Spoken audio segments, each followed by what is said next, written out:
Para se të fillojmë me videon, do ju ftoja të abonoheshit në kanalin ton Thënie për Jetën dhe të klikoni si përziles për të marrë njoftimet e videove tona më të reja. Faleminderit. Largoni dhjamosjen, fryrjen dhe pastroni mëlçin nga toksinat brenda 1 minute me këtë recetë. Mëlçia luan një rol kyç në funksionin fiziologjik të trupit. Ajo nuk shpëton nga helmet e përditshme dhe ndihmon me tretjen e ushqimit. Është laboratori kryesor i përpunimit të lëndës së parë. Ndaj që të bëjë një sër funksione si duhet, duhet gjithmonë që të pastrohet dhe të mbrohet.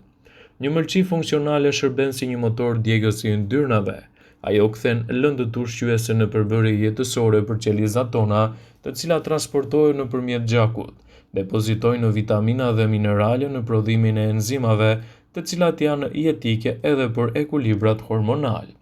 Mëlçia gjithashtu luan një rol të rëndësishëm në sistemin imun, në luftën kundër bakterieve dhe infeksioneve dhe prodhon lëngun biliar, i domosdoshëm për tretjen e yndyrnave. Mëlçia mund të rrezikohet nga sëmundje të trashëgueshme, nga infektimi me viruse ose nga intoksifikimi me helme. Nga abuzimi dhe neglizhenca me këto organ mund të shfaqen pasoja si sëmundje të zemrës, obezitet, dhimbje koke, lodhje kronike dhe alergji. Edhe pse ne mbrohemi nga sistemi imunitar, është mëlçia ajo që na mbron sistemin imunitar nga mbi ngarkesa. Për të siguruar shëndetin e mëlçisë, është domosdoshme të evitoni alkoolin, duhanin, sheqerin e tepër dhe të pini ujë mjaftueshëm. Sipas Brightside, këto janë ushqimet më të mira që duhet i përfshini në dietën tuaj për të pasur një mëlçi më të shëndetshme. Hudhra. Hudhra aktivizon një enzime e cila shpërbën toksinat. Alicina dhe seleniumi janë dy përbërësit e hudhrës të cilët forcojnë dhe pastrojnë mëlçin. Citro. Lëngu i citros ndihmon eliminimin e toksinave të dëmshme dhe organi në kombinim të shkëlqyer me vitaminën C dhe antioksidantëve mund të sjellë përfitime më të larta shëndetësore. Panxari. Ai përmban flavonoide që ndihmojnë në proceset fiziologjike të mëlçisë. Panxari është një nga perimet më të mira shëndetësore që mëlçia e ka të nevojshme ta ketë pjesë të dietës së saj. Kafeja. Studimet tregojnë se kafeja ndikon pozitivisht në shëndetin e mëlçisë, edhe pse mekanizmi mbetet pak i turbull. Gjethet jeshile. Rukola, pazia, spinaqi dhe sallata jeshile ndihmojnë në përthithjen e metaleve të rënda në saj të fibrave të tyre bimore. Në këtë mënyrë ato ulin ngarkesën e mëlçisë me këto përbërës të padegradueshëm. Çaji jeshil, në veçanti matcha. Përmbajtja e lartë e katekinës, një antioksidues tipik i bimës Camellia sinensis, ndihmon në shëndetin e mëlçisë dukshëm. Studimet tregojnë se konsumi i çajit jeshil sjell rezultate shumë të dobishme në shëndetin e mëlçisë së huaj. Përfshirja e çajit vazhdimisht në dietën tuaj do të jetë një mundësi shumë e mirë për të sjellë mëlçisë, përfitimet e saj edhe në largimin e toksinave dhe në përmirësimin e punës më të mirë. Matcha jeshile për më tepër ndihmon ndjeshëm në luftën kundër viruseve të mëlçisë. Një tjetër produkt shumë i rëndësishëm që duhet të jetë pjesë e dietave tuaja është asparagu. Asparagu rezulton ideal për ato që konsumojnë alkoolin. Përmbajtja e tij e jashtëzakonshme e lëndëve ushqyese ka efekte mbrojtëse të mahnitshme për mëlçin nga veprimi tepër toksik i alkoolit në qelizat e saj. Megjithatë, kjo nuk do të thotë kurse si të tejkaloni masën me alkoolit, pasi ai mund të mbetet toksik. Brokoli dhe lule lakra gjithashtu janë ushqime shumë të mira për shëndetjen e mëlçisë. Këto lloje të zarzavateve kanë efekte të veçanta në forcën e detoksifikimit të mëlçisë në saj të disa përbërësve të quajtur glusolate, të cilat duket se janë arma e fortë kundër toksinave të dëmshme. Turmeriku dhe kanella gjithashtu janë zgjidhje të mira ushqyese. Këto erëza po njihen gjithmonë më shumë për rolin e tyre antioksidues dhe antiinflamator. Ato mbështesin tretjen dhe lehtësojnë mëlçin në punën e saj. Në veçanti kanella ka veti mbrojtëse për funksionet kundër bakterieve dhe viruseve. Një tjetër produkt shumë i rëndësishëm për shëndetin e mëlçisë janë edhe arrat. Ato përmbajnë glutation antioksidant që renditet i pari për nga rëndësia kur bëhet fjala në detoksifikimin e mëlçisë. Këtu ato i vinë bashkë me acidet lyrore tepër të dobishme si ato të tipit omega 3, të cilat gjithashtu luftojnë inflamacionet dhe toksinat që ai prodhon. Argjinaria. Në saj të përbërësve, siç është cyrenair, kjo lule luan një rol kundër depozitimit të dhjamit dhe prodhimit të kolesterolit në mëlçi. Për më tepër, Ekspertët e argjinares mbrojnë ëmbëlsinë nga dëmtimet që mund të pësojnë nga toksinat me të cilat bie në kontakt. Përveç ushqimeve, për një ëmbëlsi të shëndetshme duhet të keni edhe këto këshilla.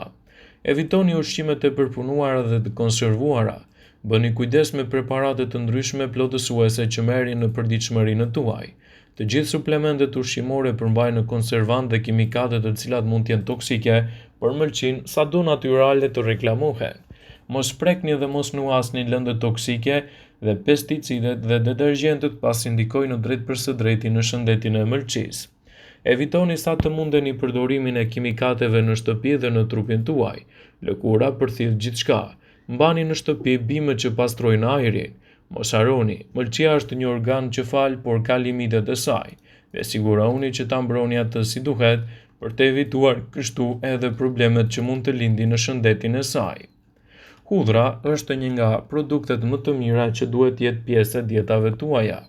Sipas të dhënave, hudhra aktivizon disa enzimat të ëmbëlsisë të cilat ndihmojnë në eliminimin e toksinave. Hudhrat përmbajnë alicin dhe selenium. Këta dy përbërës e pastrojnë ëmbëlsinë, e mbrojnë atë nga dëmet toksike dhe ulin kolesterolin. Ky i fundit shkakton mbingarkesë në ëmbëlsi dhe ndikon negativisht në funksionet e saj. Ekspertët rekomandojnë ngrënien e 2 deri në 3 thelpi hudhër çdo ditë. Qitro. Qitroja është e pasur me vitaminën C, pektin dhe antioksidant. Këto të fundit neutralizojnë radikalet e lira që detoksifikojnë ëmbëlsinë. Rekomandohet se njerëzit të pinë nga një gotë të vogël me lëng qitroje në ditë dhe të hanë një frut në ditë për të përmirësuar kështu edhe funksionet më të mira të shëndetit të ëmbëlsisë. Një tjetër produkt shumë i rëndësishëm për shëndetin tuaj të ëmbëlsisë dhe duke ndikuar pozitivisht në të është edhe panxhari. Panxhari përmban shumë flavonoide dhe beta-karoten, të cilët stimulojnë dhe përmirësojnë funksionin e ëmbëlsisë. Për më tepër, panxhari është një pastrues natyral i gjakut. Limoni. Limoni përmban antioksidant të veçantë që aktivizojnë enzimat që janë përgjegjëse për pastrimin e ëmbëlsisë. Sipas të dhënave, vitamina C ndihmon ëmbëlsinë të prodhojë edhe enzimat të tjera që përthithen më mirë me minerale. Çaji i jeshil. Pirja çdo ditë e çajit jeshil ndihmon në largimin e toksinave dhe depozitave të yndyrës. Ai është i mirë në trajtimin dhe parandalimin e sëmundjeve të ëmbëlsisë. Mjekët rekomandojnë pirjen e 2 deri në 3 filxhan me çaj në ditë të ëmbëlsuar me mjalt. Avokado. Përbërësit e avokados paksojnë dëmet të shkaktuar në ëmbëlsi.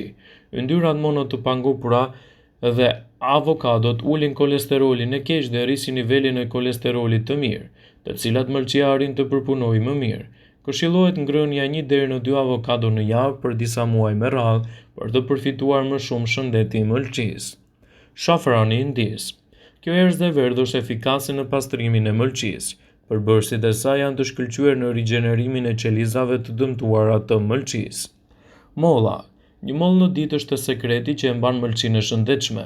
Mollët përmbajnë fiber dhe pektin që largojnë toksinat dhe kolesterolin duke penguar një mbingarkesë të ëmbëlsisë. Mollët përmbajnë acid malik që pastrojnë gjakun nga toksinat dhe qelizat e dëmshme. Arrat.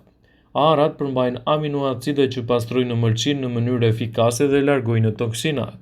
Ekspertët rekomandojnë ngrënien e një grushti me arra çdo ditë. Brokoli. Brokoli përmban shumë fiber dhe vitaminën E, antioksidant shumë të fuqishëm që e mbrojnë ëmbëlsinë. Përbërësit e brokolit ndihmojnë në largimin e toksinave nga trupi. Ekspertët rekomandojnë ngrënien e një racioni me brokoli 3 herë në javë. Shëndeti i ëmbëlsisë varet nga stili i jetesës. Njerëzit duhet të pakësojnë sasinë e konsumit të alkoolit, sheqerit dhe kafeinës dhe ushqimeve të përpunuara dhe të duhanit, dhe gjithashtu të shtoni në regjimin tuaj të gjitha këto ushqime të cilat i përmendëm më herët për një shëndet dhe një mbrojtje më efikase të saj. Prandaj nëse doni ëmbëlsi të shëndetshme, ushqeuni shëndetshëm. Vëmendje. Ju bëjmë me dije se informacione në këtë video kanë për qëllim që të plotësojnë, të mos të zhvendësojnë në këshillat e mjekut ose ofruesit të kujdesit tuaj shëndetësor, dhe nuk kanë për qëllim që të mbulojnë të gjitha përdorimet e mundshme, masat paraprake ndërveprimet ose efektet negative në shëndet. Pasi ta dëgjonit këtë video, do ju ftoja t'i bënit like dhe ta shpërndanit atë në profilin tuaj në mënyrë që të informohen dhe miqtë